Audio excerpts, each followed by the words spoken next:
வணக்கம் YouTube families. இன்னைக்கு என்ன முக்கியமான தகவல் பார்க்க போகிறோம் அப்படின்னு சொல்லி பார்த்தீங்கன்னா, ஒரு மோட்டிவேஷனல் ஸ்டோரி தான் வந்து பார்க்க போகிறோம். நம்ம மோட்டிவேஷனல் ஸ்டோரி போட்டு ரொம்ப நாள் ஆயிடுச்சு. ஸோ கண்டிப்பாக இது உங்களுக்கு யூஸ்ஃபுல்லாக இருக்கும்.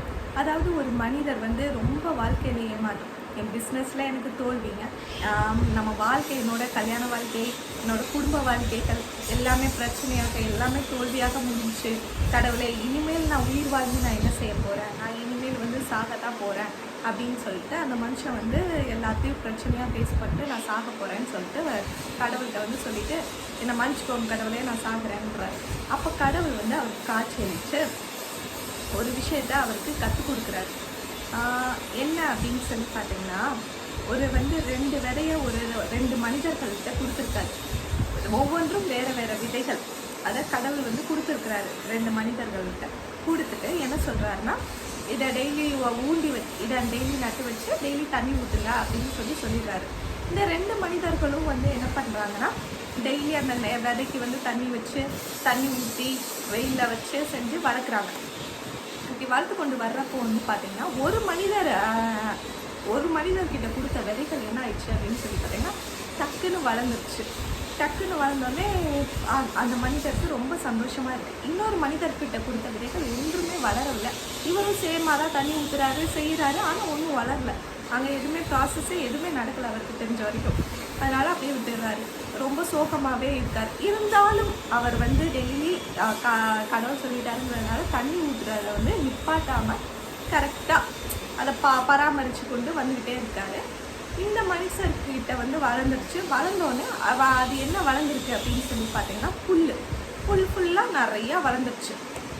இந்த மனுஷரும் 1 வருஷமாக தண்ணி ஊற்றுறாரு, ஒரு சின்ன செடி கூட வரல. 2 வருஷமாக தண்ணி ஊற்றுறாரு, இன்னும் 2 செடி கூட வரல. 3 வருஷமாக தண்ணி ஊற்றுறாரு, இன்னும் ஒரு செடி வரல. 4 வருஷமும் ஊற்றுறாரு, ஒன்றும் வரல. அப்போ மனுஷனுக்கு எப்படி இருக்கும் பார்த்துக்கோங்க. நம்மனா போட அப்படின்னு சொல்லிட்டு போயிடுவோம். ஆனால் அந்த மனுஷன் அப்படி பண்ணலை. திரும்பவும் தண்ணி ஊற்றி கடவுள் நமக்கு சொல்லியிருக்கிறாரு கண்டிப்பாக நடக்குங்கிற மாதிரி திரும்பவும் வந்து ஊற்றிட்டு இருக்காரு. 5ஆவது வருஷம் அந்த இருந்து ஒரு துளிர் வருது. அந்த துளிரை பார்த்து அவர் ரொம்ப சந்தோஷப்படுறாரு. அப்புறமேட்டுக்கு பார்த்தீங்கன்னா, அந்த துளிர் வெறும் ஒரு 4-5 வாரத்திலேயே ஒரு அந்த துளிர் வந்து ஒரு 10 வாரங்களுக்குள்ளாக நல்லா ஹைட்டாக வளர ஆரம்பிக்குது. அப்படி வளருது அப்படின்னு சொல்லி பார்த்தீங்கன்னா, 80 அடி உயரத்துக்கு வளர ஆரம்பிக்குது. அது என்ன அப்படின்னு பார்த்தீங்கன்னா, மூங்கில் செடி தாங்க. அப்போ இத்தனை நாள் அந்த 5 வருஷமாக அந்த மூங்கில் செடி என்னங்க பண்ணிக்கிட்டு இருந்துச்சு? அவரும் தண்ணி ஊற்றுறாரு, வச்சுட்டு இருந்தாரு, வளரவே இல்லை. ஆனால் புல் வளர்ந்துச்சு, டக்குன்னு காற்றுல அடிபட்டு டக்குன்னு இறந்துச்சு. ஆனால் அந்த மூங்கில் செடி அந்த 5-6 வருஷமாக தன்னுடைய வேரை வந்து ரொம்ப ஸ்ட்ராங்காக்கிக்கிட்டு இருக்கு.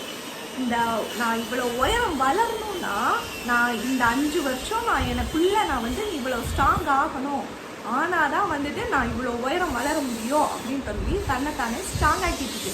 வெளியிலேருந்து பார்க்குற நம்ம பார்வைகளுக்கு அது வந்து தெரியறதில்ல, நமக்கு கஷ்டமாக இருக்குது. ஆனால் அதை கடவுள் ஒரு காரணத்துக்காக தான் அதை வச்சுருக்கேன். அதே போல தாங்க நம்ம வாழ்க்கையில் வர பிரச்சனைகளும் அப்படி தான். நம்ம பார்வைக்கு அது வந்து ரொம்ப கஷ்டமாக இருக்கும், ரொம்ப சகித்து கொள்ள முடியாததாக இருக்கும். சரி, இதை இப்படியே விட்டு போயிடலாம் அப்படின்ட்டு இருக்கும். ஆனால் கடவுள் எல்லாவற்றையும் நமக்கு நன்மைக்காக தான் பண்ணி கொண்டு இருக்கிறார் அப்படின்னு சொல்லி நீங்கள் நம்புங்க. உங்களுக்கு எல்லாமே நன்மையாக நடக்கும். உங்கள் வாழ்க்கையில் பிரச்சனை வருதுன்னா தேங்க்ஸ் டு காட்னு சொல்லுங்கள். சீரியஸாக சொல்கிறேன். ஒரு பிரச்சனை இல்லாமல் உங்களால் வாழ்க்கையில் எதுவுமே நீங்கள் கற்றுக்கிற முடியாது. நீங்கள் கற்றுக்கிட்ட அளவுலாம் வெறும் 10%, 20% தான் இருக்கும். ஆனால் மற்றவங்க உங்களுக்கு பிரச்சனை கொடுத்து, அவங்க கஷ்டம் கொடுத்து, அந்த கஷ்டத்தில் இருந்து நீங்கள் கற்றுக்கிறது தான் 100% இருக்கும். திரும்ப அப்போ தான் நீங்கள் தோல்வி அடைய மாட்டீங்க.